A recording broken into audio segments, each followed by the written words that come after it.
Welcome back to Wickerson Studios. I've been jumping around a lot of videos lately, but probably the most important thing I've found in Grasshopper is to learn how to script in C# and use the C# nodes. You can see here I have a few geometries that are made, and I just want to show the basic nature of that. Most of these nodes are custom nodes that I have and I've created. These ones I just created now, and I'm going to show you a little playfulness. But the one I'm going off of here is setting up a math C# node. Let's get my face out of here. Not sure where it just went. Just grab a C# node and learn how to start making the inputs you need to do, adding more if you need them, setting their types to, you have to go in here and set the access to item, list, or tree access. You also need to name them, and you also need to set the type hint to what they are. And C is really good because you really have to declare and assign everything to make it work. So let's just take a look at this little script in here. And even though all these wonderful things are here, I've added a few more up here, which came out of, I'm not even sure, I think it's RIISIS, using documents that you need. You can shrink all that once that's done. You don't really need to do this node. I'm just throwing it in here because it is an interesting one. If you take a look, it allows you to take a height, spacing, amplitude, and seed and change what you have. So if you threw it in here, you can see you get a lot of variance and a nice little scripted ball to go. But basically, it makes points. It's a point generator. So a list of 3D points and a random class, which is called a point tower. So one of the things up here I like about scripting in C is you can do a component message and just print that. You've got your node labeled at the bottom, so you're not stuck having to do a bunch of work with bifocals or with grouping to then categorize things, or even go into jumping into here and getting into file, creating user objects. I really like that little tool to go into C and just name the node to what you actually have. So basically from this data, you are setting up a random random generator. It's just a basic word that needs a new random seed, and seed can be input, and that's how I played with it here. And of course, seed was set to type hint integer, I imagine, and there it is, and it was coming in as a single list access. I created a list of 3D points, called it point list, and created that new list of 3D points and have those set as height, so I can change this height from whatever height I want. I have this one registering parametrically to 10. No need to provide initial, I got this capacity, but it's faster. Initializing capacity, but it's faster. So you could initialize it, but otherwise we just pull it in as height. You then need a vector 3D, and I'm going to call that the translation. That's going to move through the amplitude, which is 10 through 0, 0. So that's a pretty boring vector, but that's what it is. It moves in the X direction. And then I'm going to need a point. I'm going to call it point 3D, which I call that last point, which would be a new point that's just left open, left with nothing in it.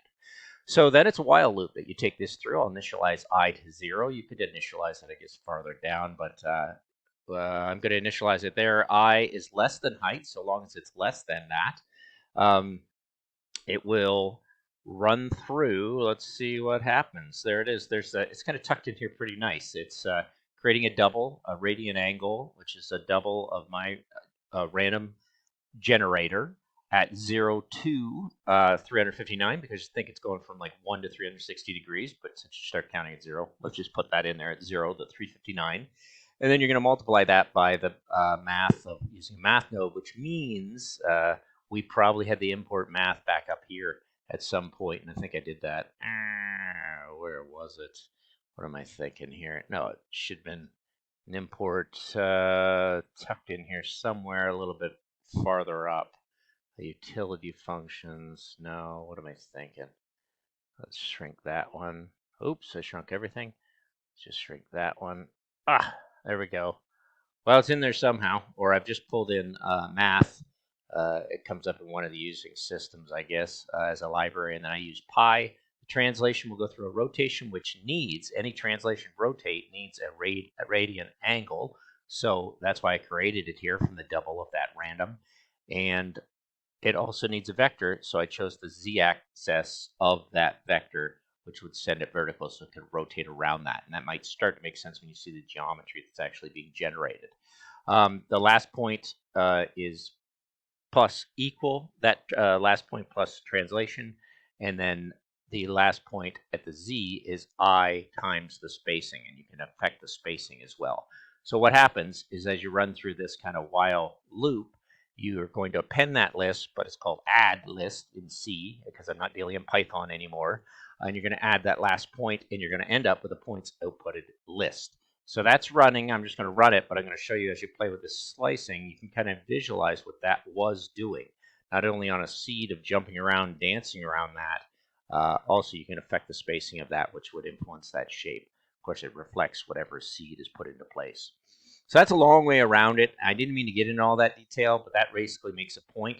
And the reason I did that is because I've made a ton of these up here in my documents.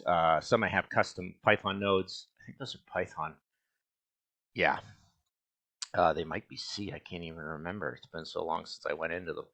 Let's see if I wrote them in C. Yeah, I wrote those all in Python. So a little easier to kind of follow on the Wickerson Studio user objects. Those are available on my Patreon to everybody who wants to gain access to all these things.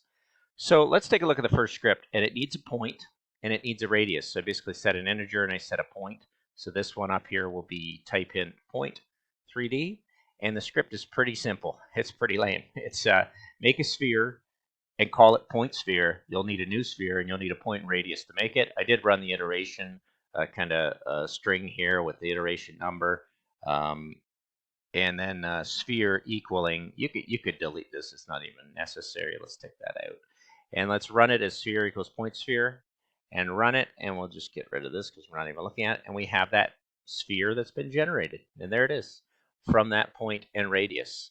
So that's a pretty simple script to write. So I thought, well, let's even make it simpler, and let's write that script as a circle.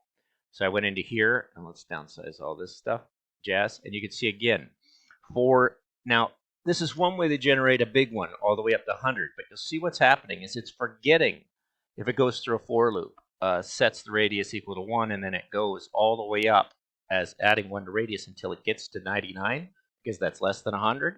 You create a circle with that point and radius. We once again don't need this iteration in there. We're just going to output the point circle as circle points. Let's hit go and close it, and you'll see that's exactly what we have. But the thing is, it's only showing us the outer circle, and I wanted to see everything in between. So then I went back to creating a list of.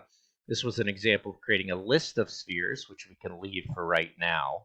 Let's put this in order to what I actually wanted to do. Let's take all this jazz and take this here and bring it down here. We basically wanted to take that outer circle that was generated there, and we wanted to see all the circles. So there's the script, just this one brought into here. But what would I have to do to the script to get it to generate all the circles? So let's take a look into this script, and this is basically what happens. The initial one was there. I was running for radius 1 up till 99, which is less than 100. You could say equal to 100 if you want, less than equal to 100. You're going to create that circle, but as you create that point circle, you have to add that point circle to the list. Once again, I'm not going to confuse this with this. Let's delete that. Let's run it and output the circle list out as circle list. And there we go. We have a nice generated circle list out. And of course, it's still tucked within it, produces the circle out, which is right there. So let's take a look at it again and see why it produces circle out. Well, circle out is still there. We didn't have to type that in, but I used circle out. I used the PT circle to then create the circle list. So this way you can grab the outer one and the inner one, and you could do a whole bunch of wonderful things, lofting and moving this in different directions, write your code a little more and more and more. Which brings me down to my final thing, which I did here, was I thought, well, I had this point list that generated this kind of strange walking pattern up that can be jumped all around by its random. And then let's make that the point list that feeds into the sphere. Now that point list could also feed into here. And then you'll see what you have. You have one of these outer points on every circle, on every one of those points, and you have all the rings around it, which becomes a big piece of geometry, a big piece of psychedelic top view geometry. Let's go here. Let's center this. Let's take that down from 10 to like 2 overlapping, because we can start to make sense of that. You see you have a strange optical pattern that's happening here. And we could also take the count. Let's jump in here and see where the count was. We had it going to 100. Let's take it down to 10. so it's not so insane. Hit go on that, and that should allow me to grab 10 circles. There they are. Let's take them off. There's the 2 circles. Sorry, it was 10 in radius. There you go. You see this pattern. And this is a nice way to think about this. I mean, you're starting to play with geometries. Now, if you take a look, they're over top of each other. But if you know anything about 3D modeling, you can always go back over, just use the top. And we've got a pretty nice pattern maker that if we projected it and wanted to cut and use region unions, we could create some pretty interesting geometries just from this very simple script. I think 10's a little easier to look at. So if you're trying to imagine what I'm talking about is how to use those geometries, how to use those spheres. Let's take a look at this one from the side as well. And we might want to shrink the radius to appreciate that. But I actually think this is the pattern I really like. Let's do a zoom extends all, but because there's other things in my script, it's not going to zoom just to those, unless I did zoom selected. No, it's still going to give me trouble. I'm going to have to zoom in this way to get a sense of it. But I do like this top view. What would I do with that and those patterns? It's all up to you and how you take those and rotate those and make patterns out of it. But once again, if you know, there's some wonderful people online that end up playing with this, and you still have this jitter account of where you want those pieces to apply. So if you're just looking into making some strange region graphics, this could be kind of a fun tool for you. All right, that's a little bit of getting back into C. I'm going to call that Wickerson Studios C# 001.